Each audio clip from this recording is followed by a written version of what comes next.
Hey everyone, NicMakesPlays here. Today I have a deck I'm really excited to go over with you guys. It's Diana, Zoe, Invoke. As you guys know, I love Nightfall. This one runs Diana, so some Nightfall aspects, but mostly more of an Invoke-centric deck. Currently, I believe this is the top 5 deck in the game, and I think that when Aphelios comes out, you can replace either Diana or Zoe with him, and this would be even better. Maybe even potentially the best deck in the game. Who knows? But for now, let's get into it. This deck's a lot of fun, and I love to show it to you guys. Alright, so first thing I already said was this is a very Invoke-centric deck, so we'll briefly go over the Invokes at one point, but I'll try and go through this deck pretty fast because I really am excited to show you guys how it works. Alright, first card is Lunari Dustbringer. When I'm summoning, create a Dust Petal in hand, in case you know what that is. The next unit with Nightfall you play this round costs 1 less. So the main things you do with this card are use to activate Diana, so you can play on the field to be remove a threat with her Quick Attack Challenger. You can discard Spacey Sketcher, because it generates, so you play her, gives you a free card in your hand, discard Spacey Sketcher, you get a free Invoke. Or, this is one of the big points of this deck, is you activate Dust Petal Dust on 6, and then that discounts your Eclipse Dragon to 6. Then you play a 7/7 Fury that gives you a Dragon and a Nightfall, or a Dragon and Invoke creature to your hand on turn 6. So that's very important. So I guess real quick, we'll go over them. Spacey Sketcher, free discard, play Diana, or this is the card I was referring to, Eclipse Dragon. 7/7s cost 6 with the Nightfall. Create a random dragon, follower, celestial, follow in your hand. Alright. 3 Spacey Sketcher, invoke something 3 or less by discarding a card. Very good. Gets up cheap celestials. They're all discounted off Mountain Scryer. You can fill your field with cheap celestials for the Sky Send to discount its cost. Really strong. Next is Zoe. So Zoe's amazing in this deck. You play Zoe, she starts creating super cool star charts in your hand. You can use these to start getting cheap invokes, the same thing Sketcher does. You get access to the invokes, which we'll go over a bit later, briefly. But she's really easy to level up. You play a lot of different names in this deck because of the invokes and the cards that create the invokes. It's very easy to level 10, or 10 different names. Then you can give your whole field like Spell Shield from the big invokes, or Lifesteal Elusive from the Golden Sisters, or Overwhelm with the Destroyer, and stuff like that. So, very good. 3 Diana. Nightfall, give me a Challenger this round, and she's Quick Attack. You activate Nightfall 4+ times. Usually she uses a removal spell. She doesn't level that easily, but she's a good removal, or not removal spell. She's a creature that is like a removal spell. You know, you hook a guy, you do 2 damage to it, you kill it. You can deal with opposing Zoes this way. You can get rid of their elusives, get rid of their threats. But she also gives you multiple copies of Pale Cascade because her champ spell is Diana's Pale Cascade, so having more Pale Cascade is obviously amazing because we all know Pale Cascade is really good. 3 Hush. Sounds units round. This is your main form of interaction. You don't really have too much removal spells. You have one, which I'll go over, which is Sunburst. But this is one of the main ways you interact with the opponent, and it's one of the best cards in the metagame right now to deal with challengers, Grand Plaza, elusives, all kinds of things. 2 Mountain Goat. I know a lot of versions don't run this card, but I think it's super strong. I mean, 8 Ectochrome Mountain Goat is usually good. You can give the gem to Diana or the Serpent to utilize their challenger effect to have higher attack and kill bigger threats. You can discard the gem it gives you for Spacey Sketcher for the 3 discard for the invoke, as we said earlier. And it's just a good 2-drop, especially against certain decks. Let's say they play Zoe turn 1, you play this turn 2, they don't have an answer for it, which is sometimes. And then you attack, and you'll get a free gem, and then when you attack again next time or block with it, you get another gem. You get 2 gems off this. Even if they have a blocker, let's say they play like a 3/2 blocker or whatever, you still get a gem. So this card always is pretty amazing, in my opinion.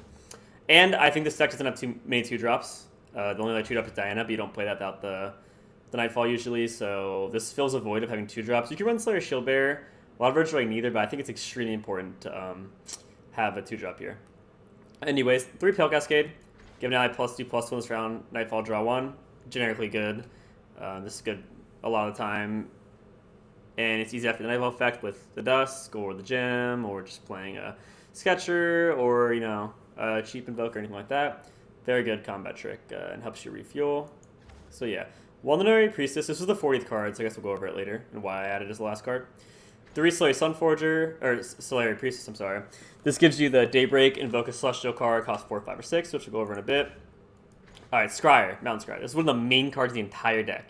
Your Celestial cards cost 1 less, so you have tons of invoking, pretty much the whole deck's an invoke deck. Everything discarded 1 less is a big deal. Like playing Golden Sisters on turn 5, that's really strong for what she does, because obviously even for 6, Golden Sisters is good.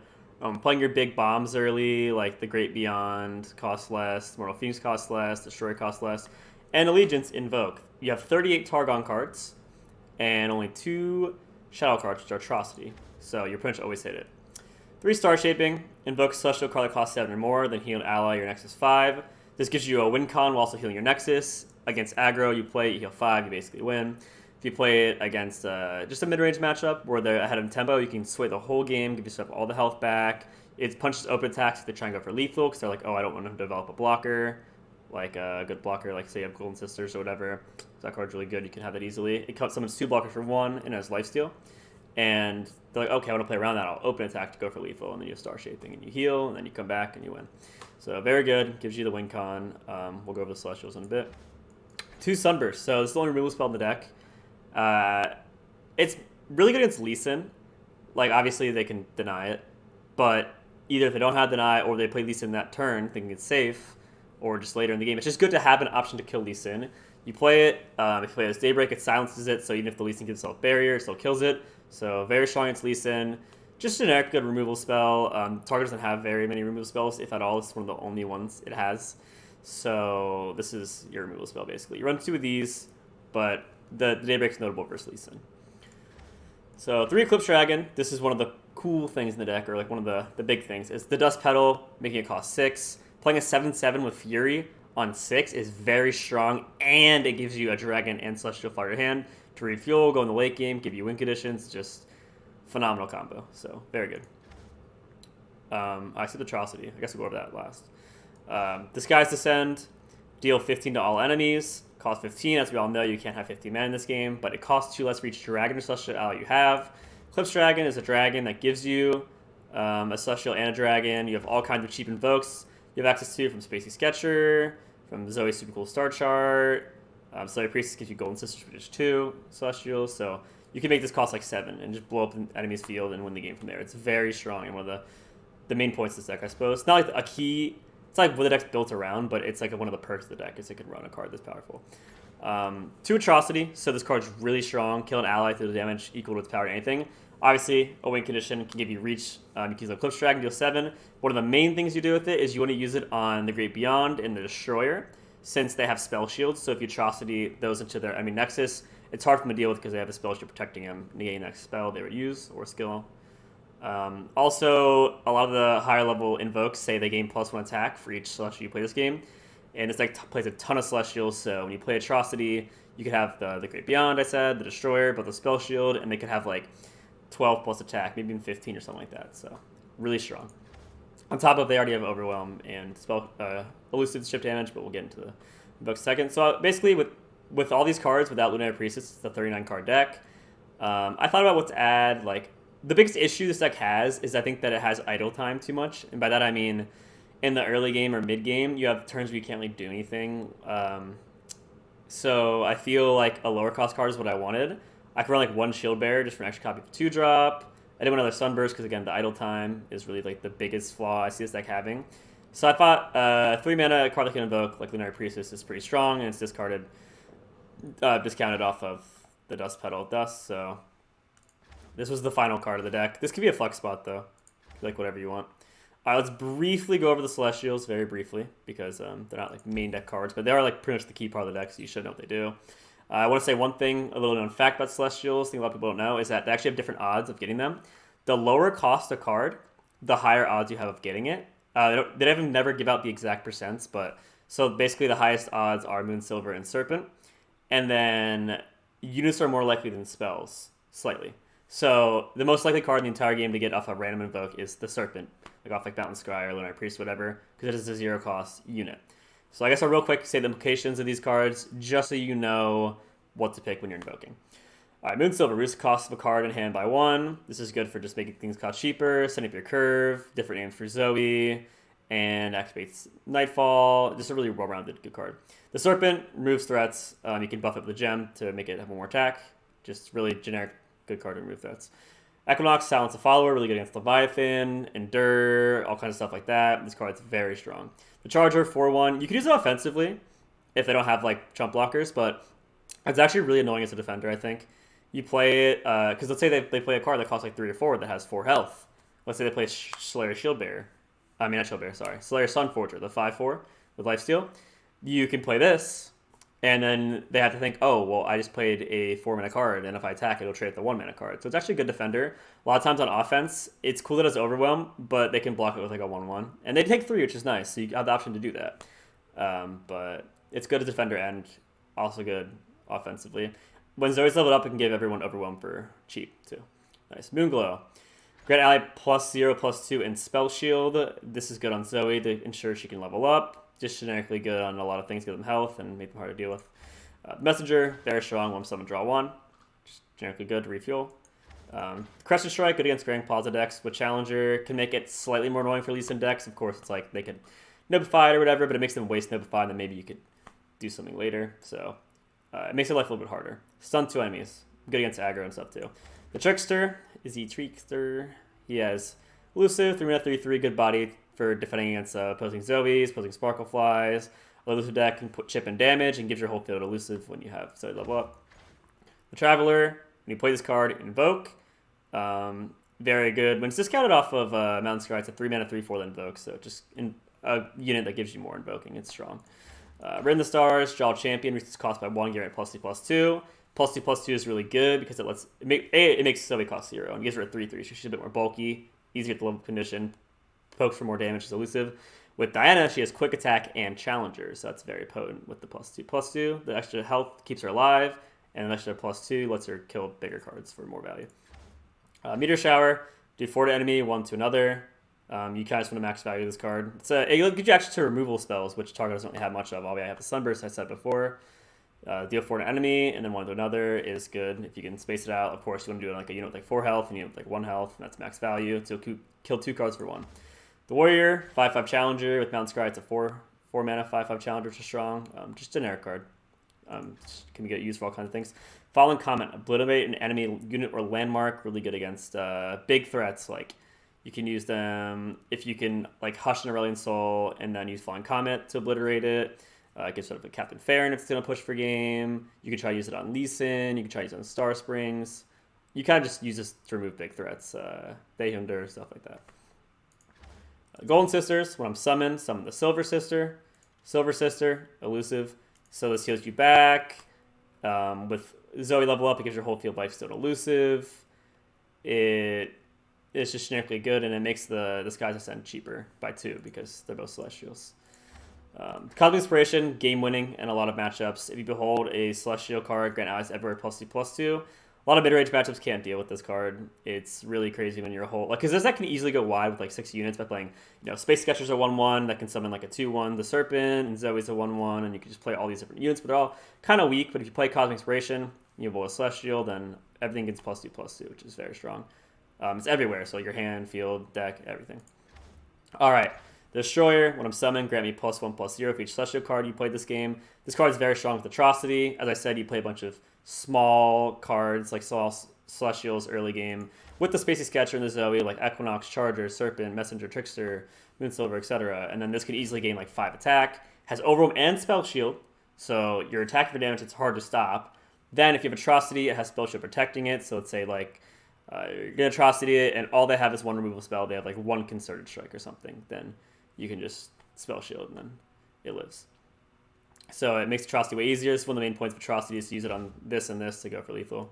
Cosmic Rays, behold a Celestial card, obliterate enemies with 3 or less power. This is good against matchups that have a bunch of small attack units and go really wide. If you go super late against like Discard Aggro, that's one. But the more important part is the earlier part in the game, staying alive with Starshaping. But it can be good against Anivia, gets rid of Anivia and her eggs. It's good against Go Hard because it kills Twisted Fate, along with Doombeast, Jagged Butcher, Lease, all the smaller cards. Could be good in the mirror. It all depends, but there's many good matchups and spots this card's good in.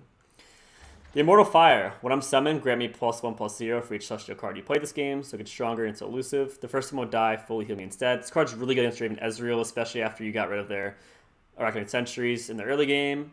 You baited them out, you can go for a game with this card, so very strong.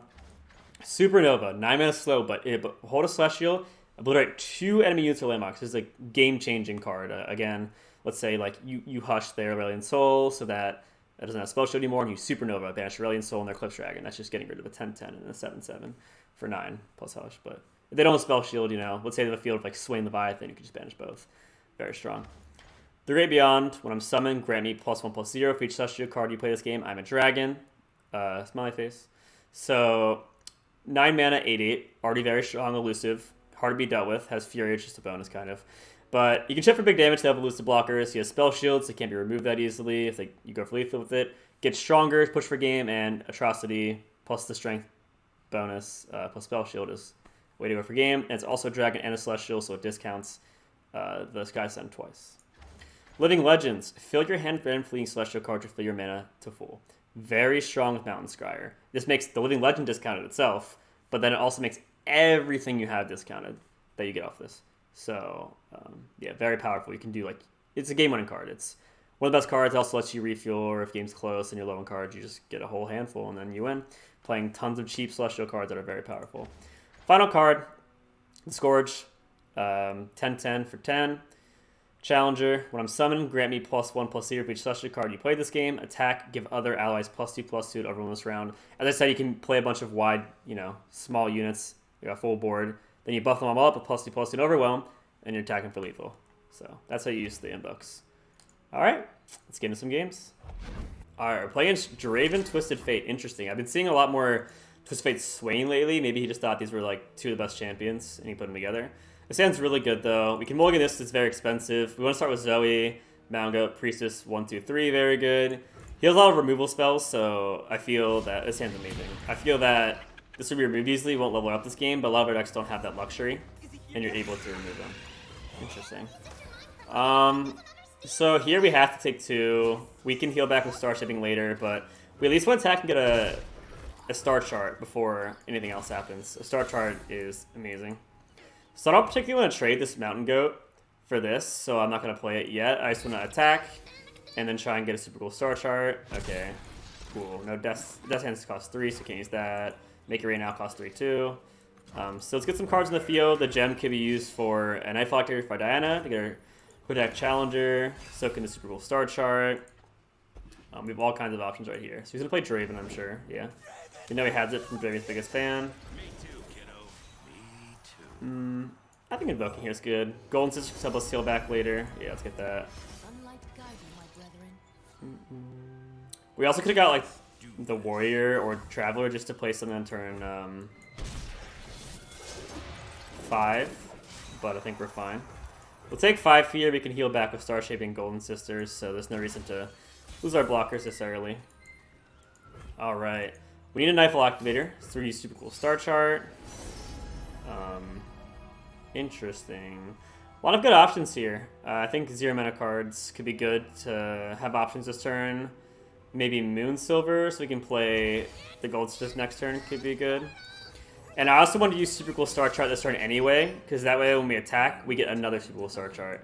If you already have one in hand, it discounts it, but you'd rather keep getting more and more if you have that option.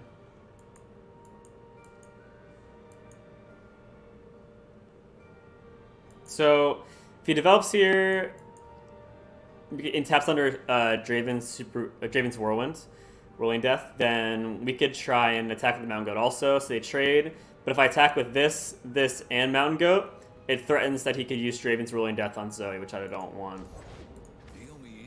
Ooh. Kind of brutal. But not a big deal. Alright. So we can hook this away. Because obviously the quick attack will kill it. Actually, yeah, we'll hook this away. I normally would like to attack with this, so that way I'll be threatening him he has a block with Draven, but the issue here now is that since I'm hooking this, then if I attack with this, he can just block here. Is that worth it? I think that's worth it. Make his board smaller. Not a big deal here. And then next turn we can play Golden Sisters and try and heal back on our turn. Transfusion. That deck is interesting. Alright, we caught me off guard there. Not a big deal. We have this to block next turn to save some health, and we get a gem. If he ever tries to pick a card to threaten a level Twisted Fate, we have Sunburst for removal, we have healing, we have Eclipse Dragon for turn 7, Diana again. We have a lot of strong stuff going for us. So here we're gonna block to save health. We already have ourselves in Starshaping Reigns for the max heal of 5. So this is where we should start actually blocking the ATAL. Go 12, no big deal. And then here, we need something to do this turn. And I like the Starshaping more so on their open attacks when they think they have lethal or we need it. So I think it's better just to get field control now and then do this later. We really don't want to be playing a card that doesn't have anything to do with the field, especially when we're behind on the field right now because he has 2 units and we had none.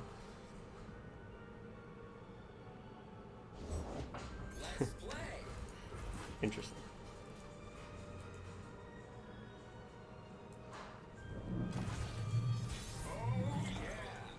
Oh yeah. This could be good later with whatever we get off Starshaping or Eclipse Dragon. For now, I think I'm just going to buff this card. I don't really think it's worth to buff this. He's just going to block it and we can heal a lot anyway. Let's try and chip in some damage so it'll be even easier to kill him later when we use Atrocity. The only awkward spot for the Eclipse Dragon is that we don't have a way to get the Nightfall right now, so we don't have a card to activate. But what we can do is play one here. Oh god. Play one here, that discounts this one, and then play that one later on.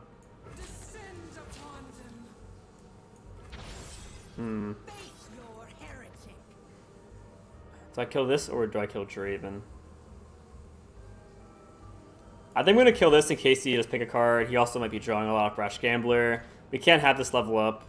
So if it levels up, it's pretty much this game. We do have Sunburst to remove it, but then if he draws another one that's already leveled up, it'll be its leveled up form.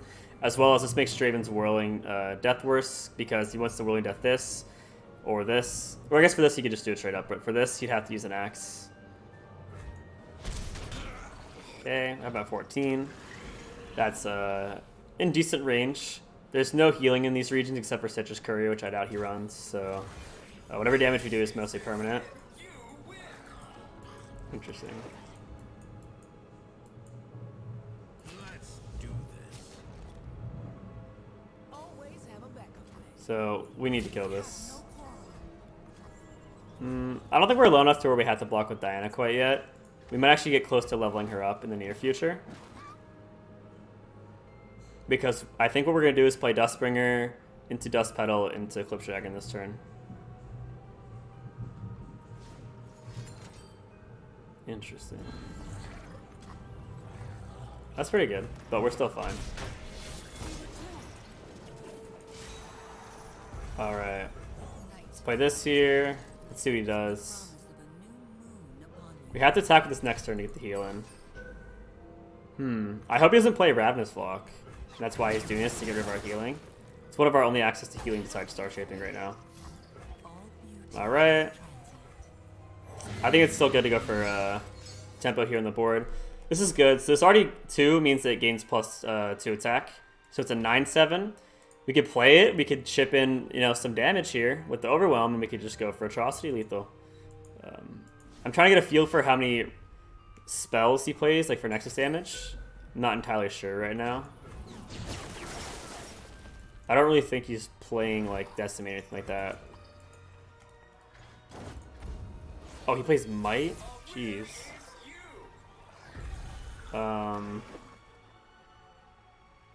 Alright, so we can use this on his turn. There's no reason to use it now. We could actually just push for the damage here. His best blocker is this. So if he blocked with Slotbot, he would still be taking 4. And then he'd go to 10, which is 1 off. This is very interesting. Yeah, I think we still should go for the Destroyer here. We don't have to win with just Atrocity. We have a few ways to do well. This is a huge threat as well. Even if it's not directly doing lethal or killing him this turn, it's pushing a lot of damage. Alright, I'm going to attack with everything here. Because if a single one actually resolves or goes through, he's in Atrocity range. We have Spell Shield to protect the Destroyer, and we go for Atrocity.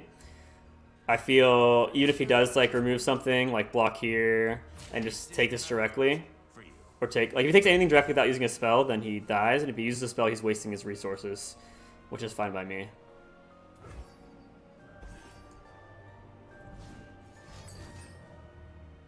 Okay. Is he gonna go to 1? I think we have no way to reach. Scorched Earth. Okay, well, we win because we have Atrocity plus the spell shield to protect it, so that's exactly what we want.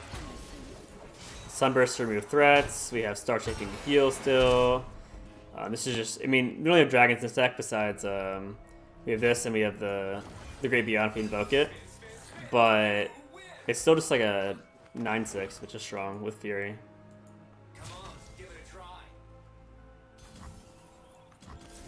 We're going to do this here to play around Draven's Whirling Death. Like, not put it up to block, because then if he had Draven's Whirling Death plus something else, could try and kill it. Even though it's not really a card that would kill it anyway. I think we win no matter what. But yeah, pretty good. And we have mana for another Atrocity in case things went awry.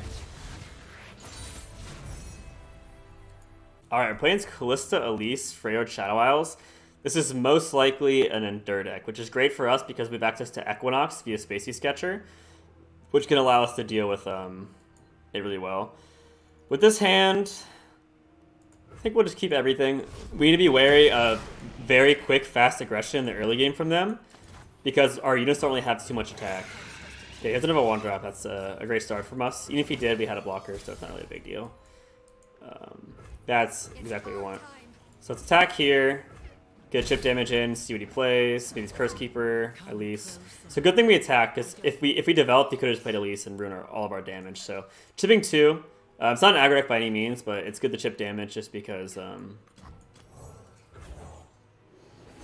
we have the Atrocity. The Charger here can be played, and we can use it to block. We can use it to block this. This is what I'm saying with I think it's a good blocker. Whereas if he had a 1/1 spider, he could just trade it. He takes 3, so that's good too. But it's also good just to have the free Elise kill. Not free, but this is a good trade for us. Okay, playing some Endure, so we probably would take as little damage as we can. The reason we block like this mostly, though, is because if we don't block like this, he'll do it anyway. Like, let's say we were like, oh, I don't want to block this spider. Well, when we attack later with Sketcher, he can just block our spider, our Sketcher spider anyway. Or we can hold Sketcher back, but then he gets a lot of leeway over the board. Right now we have slight board control, and I think that keeping it that way is nice, especially while we have Diana to open up attacks. So a Priestess here. We could probably get Comet, because Comet's our first direct answer to Endure. The best answer really is Equinox, using a 1-mana spell to make his Endure, his 7-mana Endure, rendered useless basically. Okay. We can use Diana to kill that, and if it resolves, it's just a free kill, which is very nice. Alright, so we'll start with this here. This allows us to get Nightfall activated for Diana. Let's use Spacey Sketcher first, because maybe we can give him tap into things and not see Diana coming. A lot of good options here. This could be good for opening up the board and just killing spiders. This can be good just to draw and refuel. Good to stop aggression. We have a lot of blockers, so I think we're just going to get this to refuel. But this turn we're still playing Diana. Okay.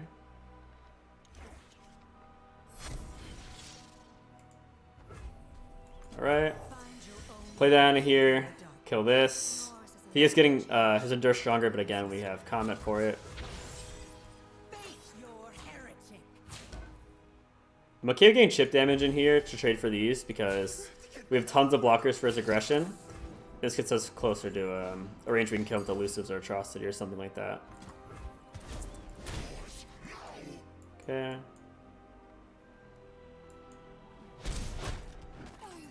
So next turn we can play Mountain Scryer and Invoke.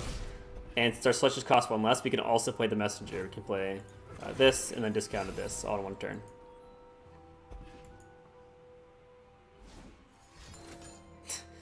What a weird game. So he already has so many units. I'm kind of surprised he doesn't play. He definitely has Endures. He definitely stocks out of Endure. He's not playing things immediately. Oh, okay, I see what he's going for. That was the ephemeral one, so we can push more damage next turn. An open attack, most likely. Oh, okay, he just gives up. Alright, GG's.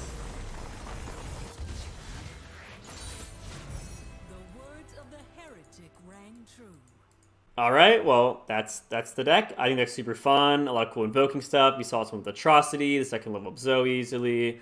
Good crazy stuff going there. But if you enjoyed the stream, or sorry, I always stream. If you enjoyed the YouTube video, feel free to follow me on YouTube. Follow me on twitch.tv/NicMakesPlays and see me live stream and play some of these decks.